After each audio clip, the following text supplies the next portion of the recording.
You guys All ready? right. Yep, there it is. All right. All right, we're Nice. good. Yep. All right, so guys, welcome to Around the Draft. It's around the horn, but it's about draft stuff. So, let me introduce you to the four panelists for today. Ryan Ratty, say hello. How you guys doing?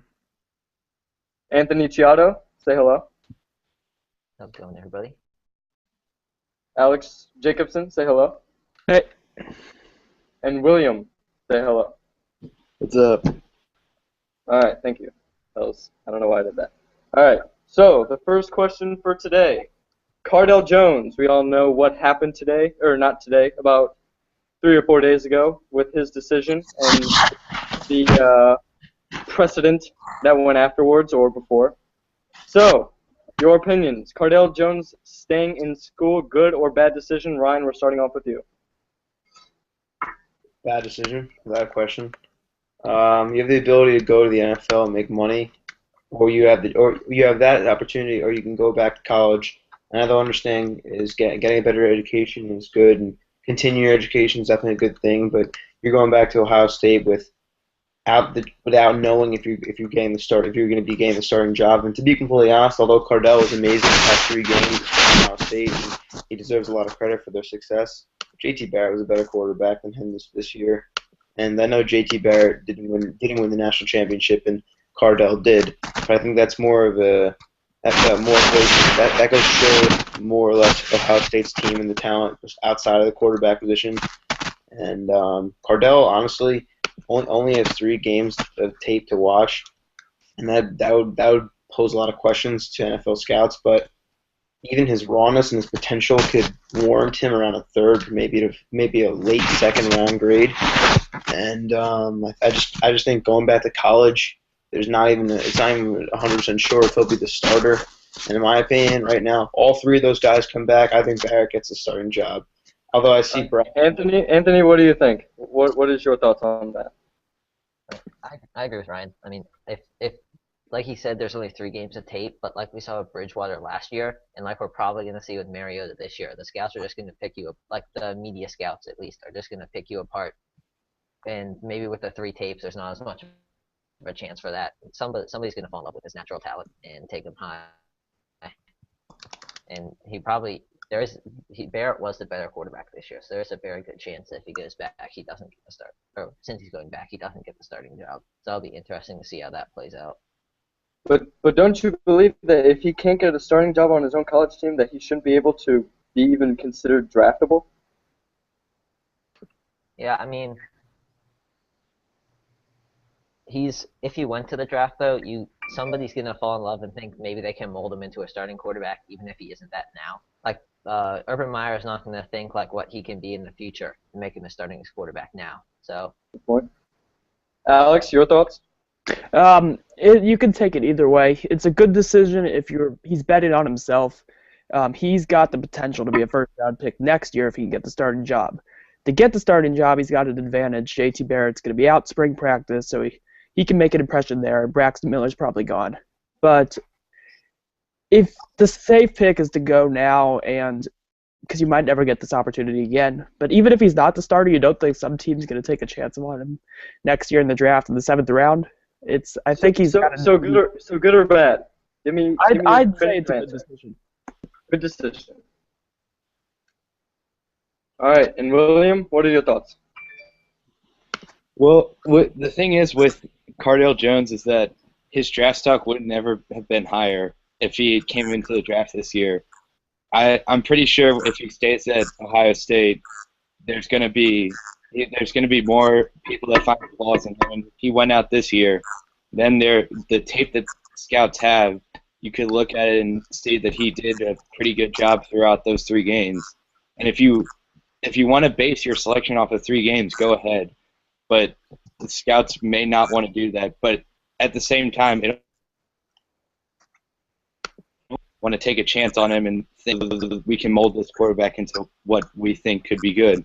Like take Blake Bortles for example. He was the 3rd overall.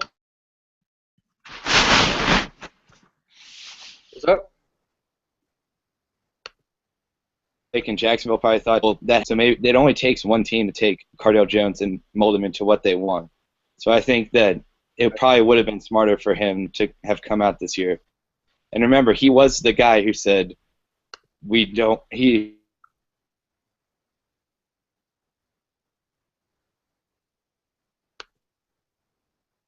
You there? Okay, so quickly moving on, still staying with this question, what round would you guys all take him in? Give me your round, and then that's it.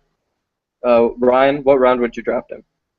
I'd say maybe a late third, early third, depending on his depending on his interviews with teams. I think probably at least 26 teams would take a look at Cardale simply because of his potential. Be like around a late third. Anthony, what round? Early fourth round, early day 3 somewhere, depending on where you're picking. Alex? I'd take him in the third round if you have like an incumbent quarterback who's good enough to hold you through and you want a developmental guy. But I think his talent is too much to have him wait that long. All right, good stuff. All right.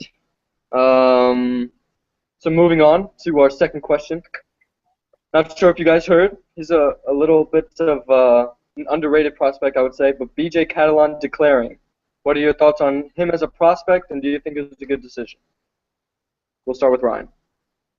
Yeah, I like Catalan as a player. He's a little small. I think he's around 5'9"-ish. TCU was definitely a fun team to watch this year with Boykin at quarterback and Catalan running back. And however, Catalan missed the last 4-5 weeks of the season. And I think that he's still a little young, and he's still a virtually unknown name for the running back position. You know, so many guys this year, and especially with the running back position coming a little less popular in terms of draft picks and draft stock. I think that he would have served himself better coming back another year, and I think and pairing with Boykin for just another year at TCU. That really could have been like a national contender next year. Anthony? Well, I'm a West Virginia fan, so watching just him against West Virginia and him against the Big 12 in general, he definitely flashed. He's quick in open space. He's not going to offer you much power, but if you get him in open space, he's pretty shifty and he's good in a straight line. So, I mean, him going to the NFL, I don't know. He's definitely not going to be an every down starter, in my opinion, but he'll offer you stuff on special teams in this change of pace back, so he can split out and catch passes too. Well, don't you believe he's a bit? I mean, I haven't seen many 5'9" guys play special teams as a gunner or anything else for that matter. So do you really think he's got special teams value, or do you think he's just part of that towards back end of the roster, which with notion that he's a special team guy? I was meaning more as a return guy. See return kicks at TCU as well. As a return man? Yeah. Oh, okay, good point. Alex? Yeah, I'm gonna agree with Anthony. He's like a versatile player. That's his whole thing. He was a finalist, even though he missed 4 games. He was a finalist for the Hornon Award, which is the most versatile player award, which was won by Odell Beckham Jr. So he's already in good company there. But it's always smart for a running back to get out as early as possible without as much wear and tear as possible. But he is a player. I think TCU is going to be really good next year, and he could become a household name. Not right now. So scouts and media as much as he wants, because TCU could be in the national championship next year, and he'll be a big reason why if he would have stayed. I love the mention of the Paul Hornung Award. You got some extra points for that. All right, and William, what are your thoughts? Is he there? Well, Oh. can you guys hear me? Yep. Yeah, we can hear you. Cool. Can't see you, but we can hear you. It's all good. All right. It's all I was good. having Oh, he's gone. You just go out. I think 2 people just went out. Oh, never mind. Okay, so yeah, we'll just skip him there. He'll just lose the points. There'll be plenty more shows for him to be on, so it's all good.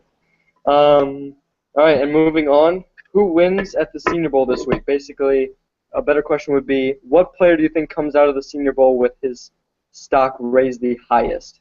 Kind of like the John Brown from the Shrine practices last week, and Aaron Donald from the Senior Bowl last year. I mean, who's yours, Mr. Ratty? I'd say Kikaha, Hau'oli Kikaha. I don't even know if I'm pronouncing the guy's name correctly, from Washington. That's Um, minus a point. You gotta pronounce correctly. That's minus a point. Aoli Kikaha. Yeah, he's a really a freak. 19 sacks this season. He has a lot of potential. I'd say maybe around the range of Ziggy Ansah, that kind of player. Raw, take the risk, but a top end first round talent kind of guy. Um, I think that going against top competition and going up against better quarterback play and better offensive line play, I think can go a big thing for him. And I think that he would be huge if he can come out of this week with a good performance in the practices against better competition, like I said, and also a good performance in the game. I think he can warrant that first round grade that I have him on, and he can be entered in basically emerging in mock drafts around the web. All right. Anthony Chiaro, your I'll thoughts? go with Tony Lippett. I know Ethan Hammerman's a big fan of him, and so I went on Draft Breakdown, watched a few games of him, and he's a good route runner, and he wins one on like 50-50 balls in the air consistently, and that's to me what stands out most when you watch like the Senior Bowl practices, just because the cornerbacks and wide receivers are going one on one. So if he can create separation and or win those jump balls, then you're gonna stand out, and I think that's what he does really well. Plus, he can run deep pretty well too. What round do you have him as currently, Mr. Chiaro? Late second, early third right now for me. And do you think he ends up being in the first round after this? Um, I think he could. I think, in my opinion, he could rise in the third round, but just because he doesn't have as much hype so far, I don't think people will view him in the first round like the majority of people will. Good point. Good point. Mr. Jacobson. I'm gonna go with Bud Dupree. It's an absolute stud pass rushing draft. But even at the Senior Bowl, rather, got Bud Dupree, Marcus Golden, Trey Flowers, all these guys, and whoever rises above all the others is gonna instantly enter the Dante Fowler class of top pass rushers in the draft. And I think Bud Dupree's got the most talent. I think he's gonna get advantage to go against Senior Bowl offensive tackles and quarterbacks. And I think he can rise above Haoli Kikaha, Trey Flowers, all these guys, and really make a name for himself as a first-round lock as a pass rusher. All right, that's a good point. I like all your points. Now, normally we would have a cut right here. However, Mr. William, his feed was cut out, and I don't think he's able to make it back again. And if he is able to make it back, we'll just have two cuts after the next segment. But right now, Mr. William is gone. I would mute him, but I don't have that kind of power currently. So we're gonna move on to the second half of topics. As you guys may know, the underclassmen has gone down 20%. The number of underclassmen. Do you guys believe that number is still too high, or do you think that? Would you like to have seen more players come out and give me your reasons to whichever side of the argument you are on? Mr. Ratty, you're first. In my opinion, if you have a good enough year, if you show the year you're good enough to play the college level, and you show scouts and NFL scouts that you can play and you can play against better competition, and you go out and declare for the draft, you go on all-star events and perform extremely well, I think you definitely should look into joining the draft early. There's been a lot of guys that have been coming back to college and that have really hurt their draft stock. And the one player that really stands out to me is Matt Barkley a few years ago. I really liked Barkley going into the draft. I thought he was going to declare for, I believe, the 2012 NFL draft, and he stayed that extra year at USC, which is kind of a year of turmoil for the Trojans. Yeah. And this year, there's a ton of excellent draft prospect that I could see going in the early day one. In fact, Amari Cooper could warrant top five status. And there's so many other players, Eric Armstead from Oregon and Jay Ajayi from Boise State. I just think if you show that you can play in the NFL, then there's no reason why you shouldn't leave early. If you have that opportunity of making money, then you should definitely go take it. All right, and Mr. Chiara, what are your thoughts? I'd say in a class like this year's, which is pretty weak at certain positions, or a lot of positions actually, then it's not.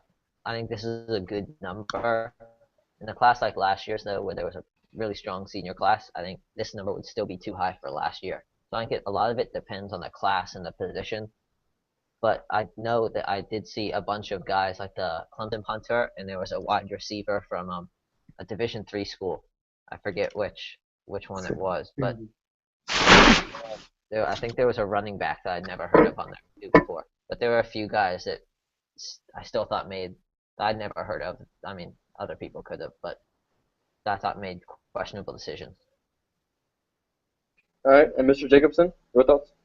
There are always too many that declare. It's good to see that people are stop 20% down is a decent amount, but I think there are still too many. When you're talking about guys like Leonard Williams or Marcus Mariota, James Winston, in your surefire top first-round picks, you have to go get it while you can. But like in a case like Eric Armstead, with another year, I think he could turn into a Darnell Dockett but top 5 pick guarantee, because this is as we know, this is a pass rushing loaded draft. He's not exactly that type of player, but he's going to get compared to a lot of these guys, and he's got the physical talent that if he gets another year of conditioning at Oregon, he could be a first round pick, or excuse me, top 5 pick.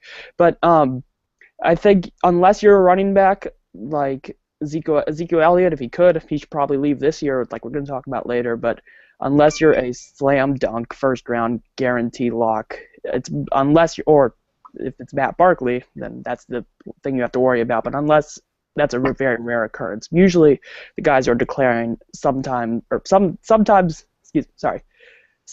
guys who are declaring are 7th round, end of the draft guys who just have no business declaring, and those are the cases you worry about. Well, with the 2nd round guys, don't you feel like it might even be a little bit tougher for them to declare for next year, given the fact that a lot of people view next year's class as being a lot more top-heavy with guys like Joey Bosa, Vernon Hargraves, Tyler Boyd, James Conner, all those kinds of guys. Don't you feel like it might be a little bit more difficult for them to solidify it regardless of what year they came out, whether it's this year or next year?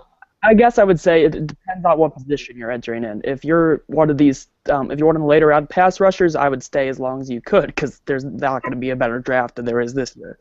But or a running back, you probably want to wait another year, because this running back class is loaded. But if you're in a weak class, I say go for it. But if there's a weak class projected next year, I say wait. But you've got to get out the smartest time possible unless you need the money, it's the smartest time possible for your future.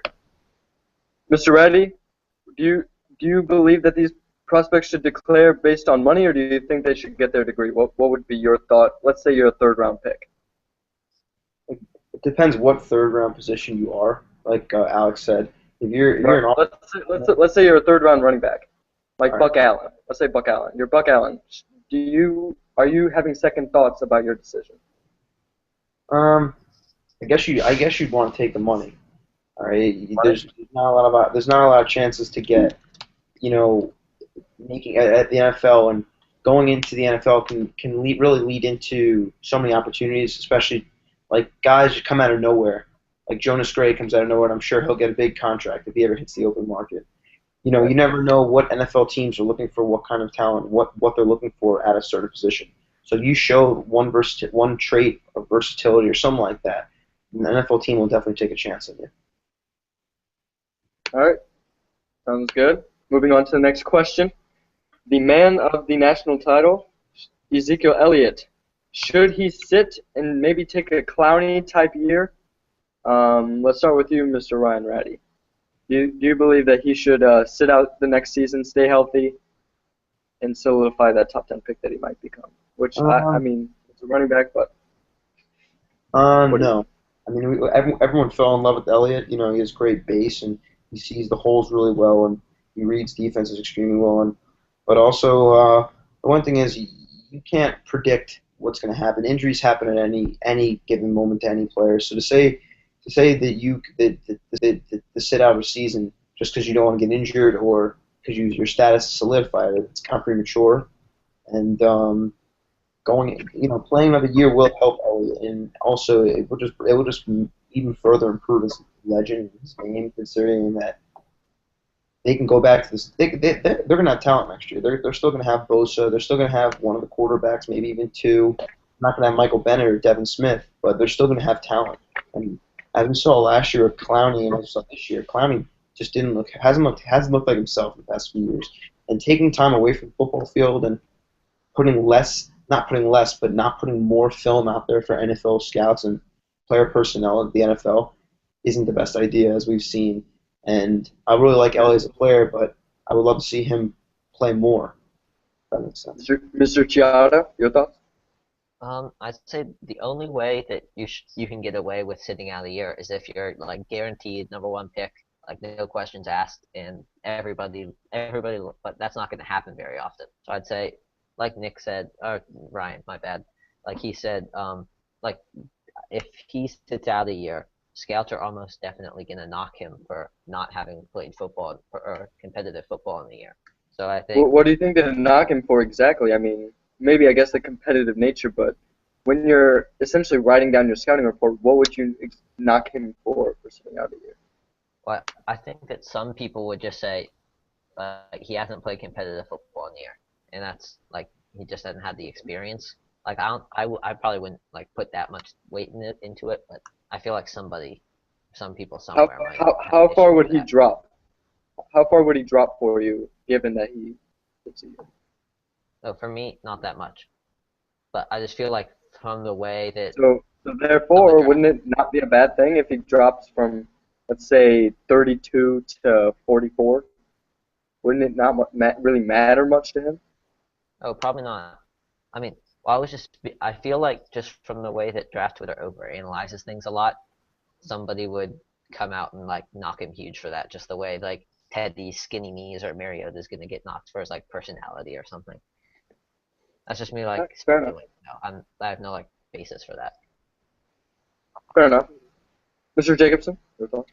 Well, as an Ohio State fan, I sure hope he doesn't, but if it's not smart too, just because, like, if you look at Robert Mathis was suspended for their first 4 games for the Colts. He didn't have organized practice. He didn't have team activities with the Colts, and he ended up tearing his Achilles because he was not on a regulated training schedule, and that cost the Colts their best pass rusher. But do you think that's a direct correlation? Yeah, I think it is. Because you've seen this a lot through the years of people just taking it on their own, getting injured, either ruining their draft in like private workouts with teams or in like the NFL, like with what happened with Robert Mathis. But for Elliott, I think he's got a lot more to show on tape. Like coming out of high school, he was a C.J. Spiller speed guy. But now you think of him for his power, for his vision, all those great things. But he's still got a lot to show that I think would wow scouts if it went another year. How far would he drop on your board in particular? Let's say he decides to sit the year. To me, not at all. I think it's always great decision to stay, but if he were to, I mean to sit. I mean to sit. To just sit the year, to not even play. If he were to sit out a year, I wouldn't knock him at all. He's still the same great prospect. As long as there are no injuries, he's good with me. Well, isn't that kind of exactly what we're arguing about? I mean, if we're saying that he's not going to fall whatsoever, then wouldn't it be smart for him to actually sit? I mean, if he's not going to fall, he might as well sit. I don't think he would. I think he could. I don't think he'd fall, but I think he had potential to rise. Is what I'm saying. With more tape out of his showing, like what else he could do with another year, with more showing his speed, showing his receiving ability, all those great things. I think that would help his stock instead of just keeping it the same. Fair enough. All right, and last question before the second cut. Who should start at quarterback for Ohio State next year? We got Braxton Miller coming off a major shoulder injury. I believe it's his second. We have also got J.T. Barrett coming off a nasty leg injury, and then we've got Mr. Cardale Jones. Who starts for you, Mr. Ratty? Yeah, I go with Barrett. I'm a big fan of Barrett simply because he completes over 65% of his passes. He's a dual threat type of guy. He can run the ball, and I think more people started watching Ohio State by the time around at the end of the season, especially after their dismantling victory over Wisconsin. But in the game when they lost against Virginia Tech, people don't know that Virginia Tech had one of the best defensive lines in the NFL this season, and I mean not in the NFL, in college football this season. And they got to Barrett a bunch, and it was only a second game, and I say it was first game against real competition because his first game was against Navy. But I'd go Barrett next year simply because people don't know that Ohio State's last 3 games against Wisconsin, Alabama, and Oregon, they had 8 takeaways in those 3 games, and their defense changed the complexion of that game. You know, redshirt freshman Eli Apple was excellent in that span, and Bennett and Boza in the middle of the defensive line was excellent, and I really think that they made Cardell look like a better player. Obviously people are going to remember Cardell running over Oregon's defensive tackle in the national championship and just how much of a beast he can really be given his size and his speed and his arms and looking at that Devin Smith on the outside. But I think Barrett's the more complete player, and I'm not necessarily saying he's the better NFL draft prospect, but I definitely believe that he's the better guy in Urban Meyer's system, and he's the better guy in general. So who would you say is number 2 then? Would it be the senior in Braxton, or would it be the senior in Cardell? That's kind of where you run into a sticky situation, because JT has something that Braxton and Cardell don't have, and that's the gift of time. JT can probably sit out the year, let the leg heal. As with Braxton and Cardell, they can't really sit. They've got to show scouts what they can do. And Urban Meyer has to think. Urban Meyer's probably thinking, I can win with all 3 of these guys. I just did. Why can't I do it again? Well, I'm saying that I think Braxton's going to transfer this offseason. I mean, there's rumors of him going to LSU or Texas somewhere else. And in my opinion, I had Barrett having the starting position. And if all 3 of them stay, which I really don't see, you can never have too much talent at any position in football. But I guess the one exception you can make is the quarterback position. What's the point of having 3 starting quarterbacks in your roster? And what's the point for them to be on the same roster when they all are trying to build their name so they can go on and play in the NFL? If at least one of them doesn't transfer, I'd be very surprised. Well, also remember what Urban Meyer did in Florida with Tim Tebow, Chris Leak, and also what he was trying to do with Cam Newton, Tim Tebow. Urban Meyer likes to do the 2-quarterback system and implement that the best way he can. Do you believe that Ohio State can do that? And if so, what quarterback do you think would be the number 2? They're going to play a 2-quarterback system. I would say probably Cardell and Barrett, simply because they're 2 very different quarterbacks. While with Braxton, you kind of have a more similar quarterback with Barrett. They're both small. They're both shifty and fast. While with Cardell, you have more of a pocket passer, I'd say, more because of his size and his arm, and mainly because of his ability not to go down the pocket. So if you're going to look for 2 completely different players, you look at Barrett and Cardell. All right, Mr. Chiato, we've been making you wait. Your thoughts? I'd say I also don't expect all 3 of them to be there next year. All signs are pointing to Braxton Miller probably does transfer. But I will say if Elliott does sit out 2016, Braxton Miller could be a very good candidate to start at running back for them, since that's where it's getting looked at. Or Braxton Miller could switch over to running back and start running back for them. Okay. So, but and who do you have as a starter? What were we gonna say? Who do you have as a starter? I think Barrett's gonna start. I think he's a better college quarterback at this point. I think Cardell's definitely the better pro prospect, but I don't think Urban Meyer's not necessarily gonna look, all right, Cardell Jones is gonna be the best in 5 years when they're both if they're both in the NFL. I think he's gonna look what helps this offense most now. I think that's Barrett, just because he offers the ability just to run more read option, just since he's more of an athlete and he doesn't just run people over. So I'd have to go with Barrett if I were him. Well, does the leg injury scare you at all? Because there's a pretty significant injury that he suffered. Do you believe that some of his speed will be kind of taken away, I guess, is probably the phrase to use, going forward? And do you believe that Urban Meyer should just let him sit a year, get healthy, let him come back a year, and just start the 2 seniors? I don't know the extent of the injury, but I definitely think if he does miss some of spring practice, what? It looked pretty bad. I don't know if you saw it live, but it looked really I was bad. at the game. It was rough. Yeah. I'd say. All right, so Mr. Chiato? If Barrett does end up missing part or all of spring practice, then Cardale has a significant advantage for the starting job at that point. Not Braxton, the guy who was pretty much has been starting the last 2 years and was guaranteed this year until he got the injury. I'd go with Cardale if I were Urban Meyer. All right. And Mr. Jacobson? It's a great problem to have. I think Braxton Miller is gone. I think it's Florida State, Oregon, LSU, somewhere like there.